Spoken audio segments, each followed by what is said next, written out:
Salam Bapak Ibu, Saudara-saudari yang dikasihi Tuhan Yesus Kristus. Berjumpa kembali di dalam Renungan Harian. Hari ini edisi Rabu 17 Maret 2021. Saya akan membawakan renungan untuk kita hari ini dari kitab Yesaya pasal 60 ayat 15 sampai 22.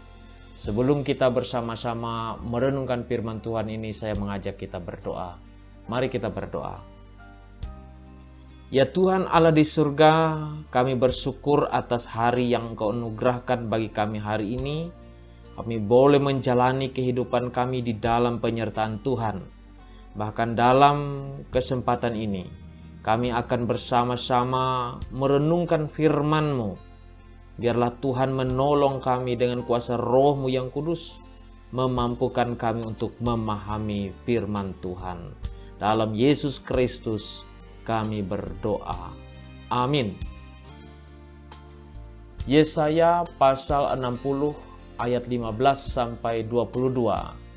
Saya membawakan renungan ini di bawah satu tema, yaitu Tuhan, penerang yang abadi.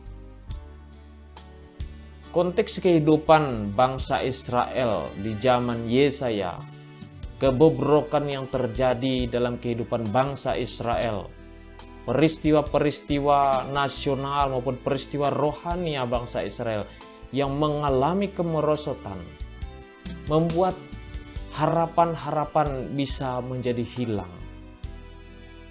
Dalam kesempatan itu, Yesaya memberikan nubuatan bahwa Yehuda, Israel akan dipulihkan kembali. Karena itulah maka dalam kitab Yesaya pasal 60 ini dikatakan kepada kita bahwa Sion akan dipulihkan, diberikan kemenangan. Dan inilah dalam nas kita hari ini berbicara tentang Tuhan penerang yang abadi. Ketika Tuhan menjadi penerang yang abadi di dalam hidup kita, maka yang pertama yang kita ketahui adalah Tuhan mampu memulihkan kehidupan kita yang rusak sekalipun. Bangsa Israel yang bobrok, bangsa Israel yang harus mengalami pembuangan. Dan saat ini juga Tuhan dapat memulihkan kehidupan mereka. Demikian juga Tuhan berkuasa untuk dapat memulihkan kehidupan kita. Bagaimanapun rusaknya kehidupan kita, seperti apapun kehidupan kita, Tuhan mampu untuk memulihkan kehidupan kita. Asalkan kita percaya bahwa Allah bertata dalam hidup kita dan mengubah hidup kita menurut dengan kehendak-Nya. Kita bersedia untuk dipulihkan oleh Tuhan. Kita merelakan diri, menyerahkan diri kita agar Tuhan memulihkan kehidupan kita. Pemulihan terjadi bisa saja di dalam kehidupan keluarga kita. Pemulihan hubungan satu demi satu dalam kehidupan keluarga, antara seorang suami dengan istri, antara anak dengan orang tua, antara pribadi dengan keluarga. Bahkan dalam keseharian kita, antara diri kita dengan orang lain. Tuhan mampu untuk memulihkannya ketika kita rela Allah memulihkan hidup kita. Kita bersedia Allah memulihkan hidup kita. Maka Tuhan memulihkan kehidupan kita yang rusak sekalipun. Yang kedua adalah Tuhan menjadikan kita kebanggaan abadi.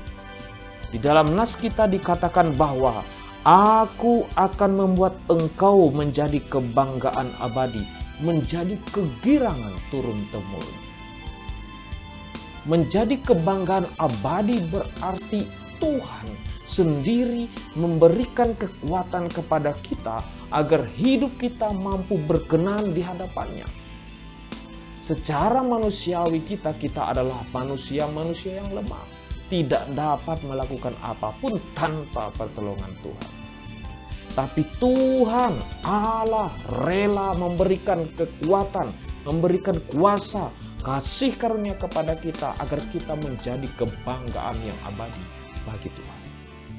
Artinya seluruh hidup kita, sepanjang hidup kita menjadi suatu kebanggaan bagi Tuhan. Apa maksudnya kebanggaan bagi Tuhan? Tidak ada lain adalah hidup kita akan menjadi teladan contoh bagi banyak orang. Demikianlah kehidupan orang-orang yang percaya kepada Tuhan. Hidup yang penuh dengan sukacita, damai, sejahtera, membawa kebahagiaan bagi banyak orang.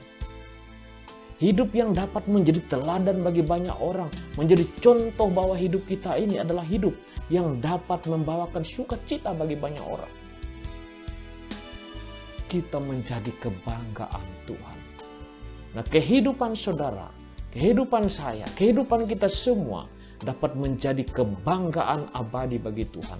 Yaitu ketika kita dapat menjadikan hidup kita ini adalah hidup yang senantiasa seturut dengan kehendak Tuhan.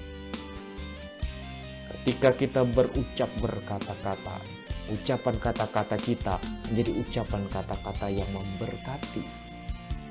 Ketika kita melakukan tingkah laku kita, tindakan perbuatan kita adalah perbuatan yang dapat menjadi berkat bagi banyak orang. Kita dapat menyaksikan hidup kita sebagai orang yang percaya kepada Tuhan di dalam tempat kita bekerja. Oh, Tuhan sungguh mengasihiku. Tuhan sudah mengasihiku di dalam Yesus Kristus. Sekarang aku menampakkan kasih Kristus itu di dalam kehidupanku sehari-hari. Kesaksian kita melalui kehidupan kita, perbuatan kita, ucapan kita, menampakkan kita adalah murid-murid dari Kristus ini. Ingat, Bapak Ibu saudara-saudari sekalian, kita adalah surat Kristus yang terbuka, yang dapat dibaca oleh semua orang. Melalui kehidupan kita, hidup kita ini adalah kesaksian bagi nama Tuhan. Karena itulah Tuhan penerang yang abadi adalah sebuah kehidupan di mana kita menyerahkan kehidupan kita kepada kuasa terang itu, Tuhan itu di dalam hidup kita sepanjang kehidupan yang Tuhan anugerahkan kepada kita.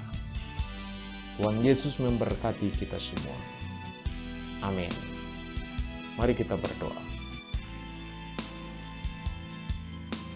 Tuhan penerang yang abadi, yang bertata dan berkuasa di dalam hidup kami, tolonglah kami Tuhan untuk senantiasa dipulihkan oleh Tuhan. Dan kami juga menjadi orang yang dapat menjadi kebanggaan yang abadi bagi Tuhan. Di dalam kehidupan kami adalah saksi-saksi Tuhan yang menunjukkan dan menyatakan kasih Tuhan kepada segenap banyak orang, di mana kami telah merasakan sungguh kasih karunia Tuhan terjadi dalam hidup kami. Terima kasih Tuhan, Engkaulah yang menolong kami untuk melakukan firman-Mu dalam hidup kami setiap hari. Dalam Yesus Kristus kami berdoa. Amin. Demikian renungan firman Tuhan hari ini. Tuhan Yesus memberkati kita semua. Salam sehat, Salam.